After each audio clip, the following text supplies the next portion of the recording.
Hey team, happy Wednesday. I'm here with your update for the week. Pretty quick, but some significant announcements. Um, the first thing that I wanted to talk about is appointment confirmations. This is something we lean heavily on our call center team for, but there's a few little factors that have been just messing the whole thing up. So let me start with what's kind of not going right here. We have had some appointments who will be on the calendar for a certain time, and then all of a sudden they're skewed by about 10, 20, sometimes 30 minutes. And although that doesn't seem much, when you move that appointment and the client shows up at a different time than the team planned, it increases our wait times, or it puts us at a point where the client's ready, but we're not ready.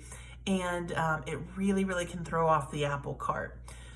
I'm not exactly sure what's happening. Definitely not here to blame anyone, but I did want to warn of the risks and just say that if you think that moving an appointment on the calendar will be okay because the appointment confirmations are going to pick up, sometimes that is not the case.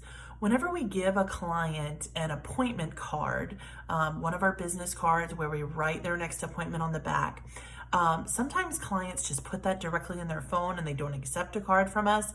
Sometimes they really just rely on that particular time and they avoid our appointment confirmations because of it. So they might get that text message or that email or see the voicemail come through with the confirmed appointment time, which always matches what's in Avamark, but they're holding steady on the fact that they know when their appointment was. They're relying on what we first told them.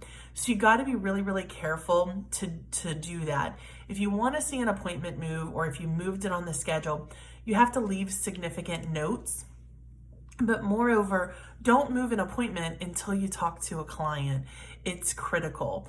We see this happen sometimes, or a good example of it rather sometimes is when we'll have to change the doctor's block offs and we'll call a client and specifically say, hey, we're wanting to move your appointment.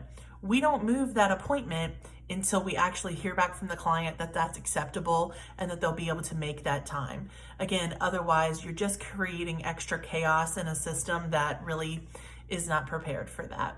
So please be conscientious about that. Know that the way that it happens is our Ally DVM system, which I'm not considering totally reliable at this point because we haven't reintegrated things into Avamark. We're just still trying to back enter data and get through the rest of our restoration. But on normal circumstances, Ally DVM will send text messages to clients in advance, reminding them that they have an appointment.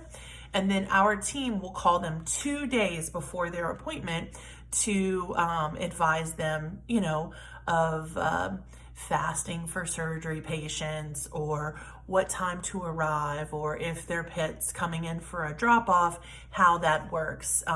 They're adding in any last notes of anything that a pet's due for, and just giving clients all those particular details that are listed in the appointment. So just know that that's how that works out, so you can be respectful of that system. It's a real problem right now, so I want to make sure that everybody understands it and can give it your full attention. All right, so the last two announcements that I have are really with a very heavy heart because we are losing two team members who have been with us and made a big impact over their time with us for years. So one is Sylvia. I'm sure that many of you know Sylvia is moving back to Italy to be near her family. And while we're so happy for her, we're sad to be losing her.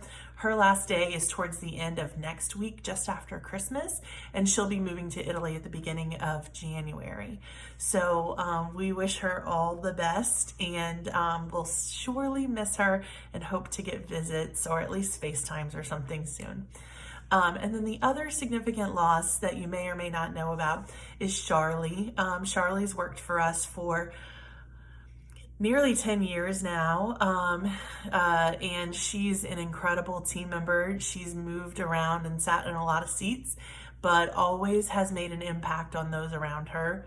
We are going to miss her like crazy. She's moving on with the opportunity to stay home with her little boy, and we're so happy for her, and again, sad for our loss, but hopefully we'll still get lots of visits and do the extracurricular stuff with her and all that. So we wish you two the best, Sylvia and Charlie. You're definitely leaving a void. One of the things for Charlie's void in particular that I wanted to address is Charlie's been the lead of our customer care team for quite some time now. She's the person that you bring customer care related issues to or concerns. She kind of works out kinks in the system and does new implementations of things. Sort of a way to divide that up a little bit is Andrea Myers has taken the lead for the call center for quite some time now.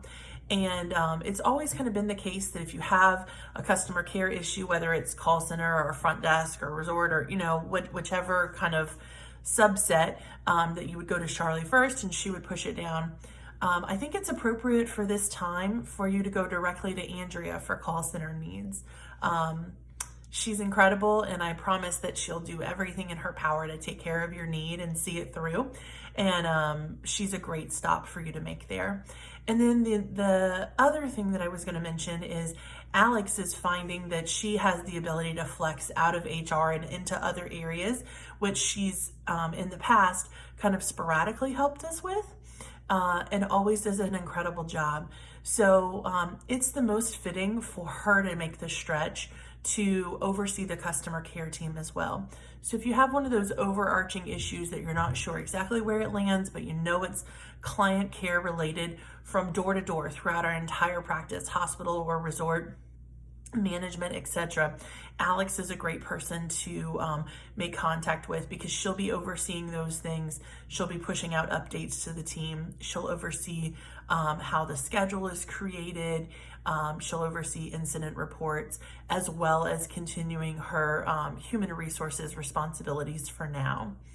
Like anything else, y'all, I'm sure that this model that I've just shared with you will be enhanced over time, but that's what it is today. You have plenty of resources to go to if you have a challenge is my main point. Those are the first stops to make, and of course anyone on our management team can redirect you and can probably help if you have a need, so make sure that you utilize that. And as always, I'm constantly reminding you, don't forget to utilize the manager on call. They are so helpful and literally are put on standby for you to help at any point in time. So make sure that you check Humanity and then make the phone call to your manager on call. Don't just call your assistant manager or your department manager directly unless they've told you to. But in most cases, when they're off, they want to enjoy their time off. So use the manager on call, please, please, please. Okay, y'all, that's it for today. I hope you have a very Merry Christmas and enjoy whatever time that you get with your loved ones. Keep up the great work. Y'all are awesome.